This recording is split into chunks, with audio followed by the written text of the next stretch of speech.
पाकिस्तान से तनाव के बीच केंद्र सरकार ने 7 मई को मॉक ड्रिल करने का फैसला किया। इसमें नागरिकों को हमले के दौरान खुद को बचाने की ट्रेनिंग दी जाएगी ताकि युद्ध की स्थिति में लोगों की सुरक्षा सुनिश्चित की जा सके। देश में पिछली बार ऐसी मॉक ड्रिल 1971 में हुई थी। तब भारत और पाकिस्तान के बीच युद्ध हुआ था। यह मॉक ड्रिल युद्ध के दौरान हुई थी और मॉक ड्रिल के दौरान एयर रेड सायरन बजेंगे। हमले की स्थिति में नागरिकों और छात्रों को सिविल डिफेंस का ट्रेनिंग भी दी जाएगी।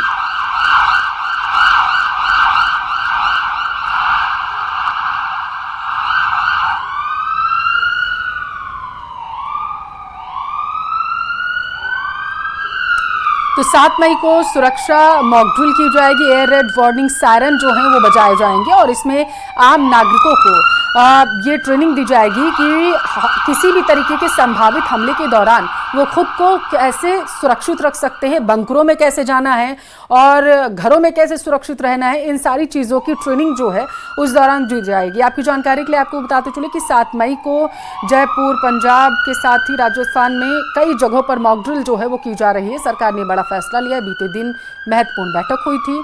उस बैठक में ये फैसला लिया गया कि 7 मई को सुरक्षा मॉक ड्रिल होगी।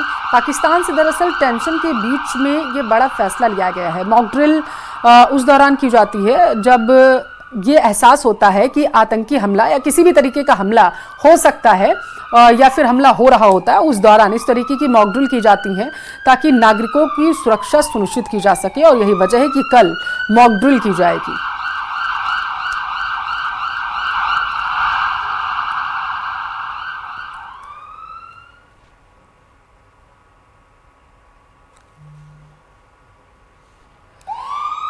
तो पाकिस्तान से तनाव के बीच में मॉक ड्रिल की जा रही है। जोधपुर में मॉक ड्रिल को लेकर तैयारियां शुरू हो चुकी हैं। आपकी जानकारी के लिए आपको बताते चलें कि 18 जगहों पर बताया जा रहा है कि मॉक ड्रिल जो है वो की जाएगी और कई स्थानों पर जो सायरन मशीनें हैं वो लगा भी दी गई हैं। और देखिए तस्वीरें भी आपको दिखा रही है। जो आप सुरक्षाकर्मी को मशीन हाथ से चलाते हुए देख पा रहे हैं, यही वो मशीन है जिससे सायरन की आवाज़ आएगी और उस दौरान लोगों को बताया जाएगा कि किस तरीके से उन्हें सतर्क रहना है।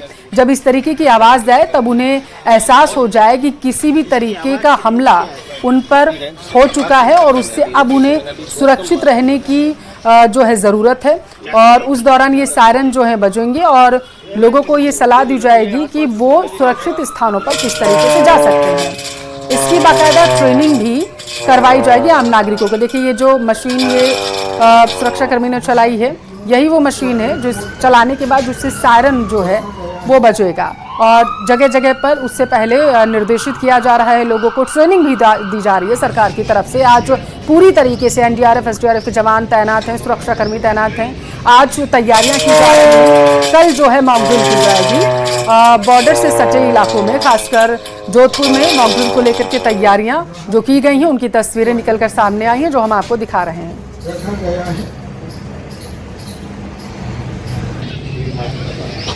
आतंकी हमले के बाद जिस तरह से भारत और पाकिस्तान में तलखियां बढ़ी है, इसके साथ ही लगातार सिंधु जल समझौता खत्म होने के बाद जिस तरह से पाकिस्तान ने भारत पर हमले की चेतावनी दी थी, उसके बाद गृह मंत्रालय ने एक आदेश जारी कर कई राज्यों की जो है उनको निर्देश दिया है कि मॉक ड्रिल कराई जाए और युद्धकालीन स्थिति में किस तरह से अपना बचाव करना है, किस तरह से जो है नागरिकों को व्यवहार करना है, उसको लेकर मॉक ड्रिल की जाएगी। उसकी तैयारियां जो है यहाँ पर की जा रही है।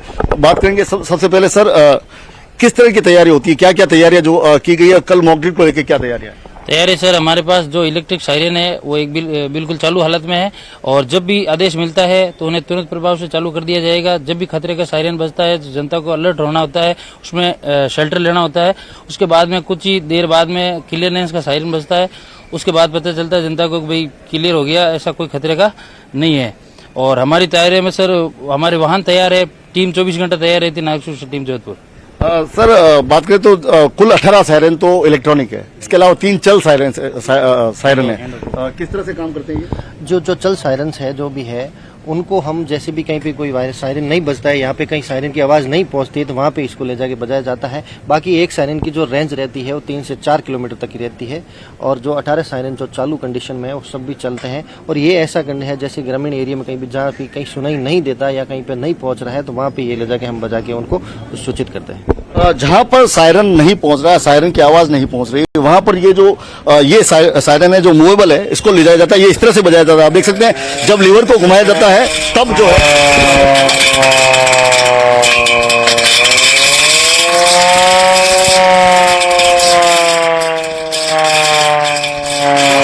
वो सायरन है जो लोगों को जागरूक करेगा कि अब खतरे की निशानी है, आपको सुरक्षित जगह पर जाना है, आपको सुरक्षित तरीके से रहना है। सर, जैसे मान लो युद्ध होता है, युद्ध होने के बाद जैसे कहीं पे बॉम्ब फेंक दिया गया है, कोई बिल्डिंग नीचे ध्वस्त हो गई है, तो ऐसे में लोग फंसे हैं, तो ऐसे में आपका क्या रोल है? हमारा रोल रहेगा सर, हमारी टीम वहां जाएगी। इमरजेंसी मेथड ऑफ रेस्क्यू जो हमारे ट्रेनिंग के दौरान हमें बताए गए हैं, उन मेथडों की सहायता से हम ज्यादा से ज्यादा कैजुअलिटी को बाहर निकाल देंगे और लोगों को सुरक्षित स्थान पर पहुंचाएंगे। आप देख सकते हैं कि हाथ में ये बड़ा जो अगर लाउड स्पीकर लेकर जो लोगों को बताने के लिए कि अब आपको घर के अंदर जाना है, कब आपको ब्लैकआउट करना है, कब कैसे सुरक्षित रहना है, किस तरह से निर्देश दिए जाएंगे? ये अधिकतर तो सायरन से ही दिए जाएंगे, लोगों को चेतावनी दी जाएगी कि अपने सुरक्षित जगह चले जाएं, और तो उसके बाद में फिर क्लियर का सायरन बजता है कि भाई हाँ अब बिल्कुल सारा नॉर्मल हो गया है।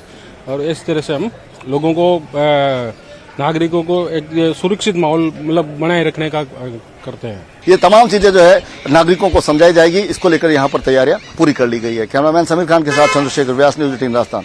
जो ये कल जो भारत सरकार का निर्णय हुआ है कि 7 तारीख को जो अपने सीमावर्ती प्रदेश हैं इनके ज़िलों के अंदर मॉक ड्रिल कराई जाएगी, संभावित एयर अटैक से बचने की जो मॉक ड्रिल होती है ये कराई जाएगी।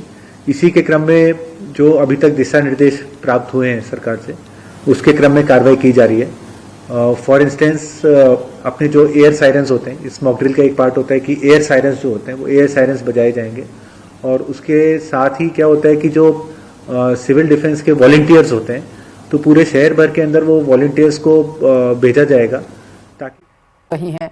एनएसए अजीत डोभाल पीएम मोदी से मिले, गृह सचिव और रक्षा सचिव ने भी पीएम मोदी से मुलाकात की, जिसके बाद अब अंदाजा ये लगाया जा रहा है कि एक बहुत बड़ा कुछ हो सकता है।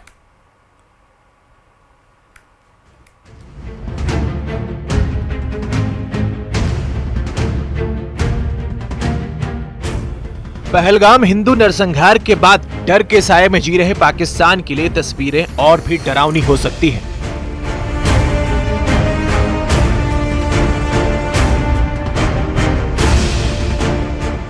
पहलगाम हमले के बाद प्रधानमंत्री मोदी ने साफ कर दिया था कि एक भी आतंकी या आतंकियों को पनाह देने वालों को छोड़ा नहीं जाएगा, और इसी कड़ी में प्रधानमंत्री की बैठकों का दौर जारी है। 22 अप्रैल को पहलगाम हिंदू नरसंहार के बाद अपना सऊदी दौरा रद्द कर प्रधानमंत्री भारत वापस आए और आतंक के खिलाफ अपनी रणनीति तैयार करनी शुरू कर दी, जिसके बाद 23 अप्रैल को सीसीएस की पहली बैठक, फिर 28 अप्रैल को रक्षा मंत्री राजनाथ सिंह के साथ बैठक, अगले दिन 29 अप्रैल को रक्षा मंत्री, एनएसए, सीएसटी और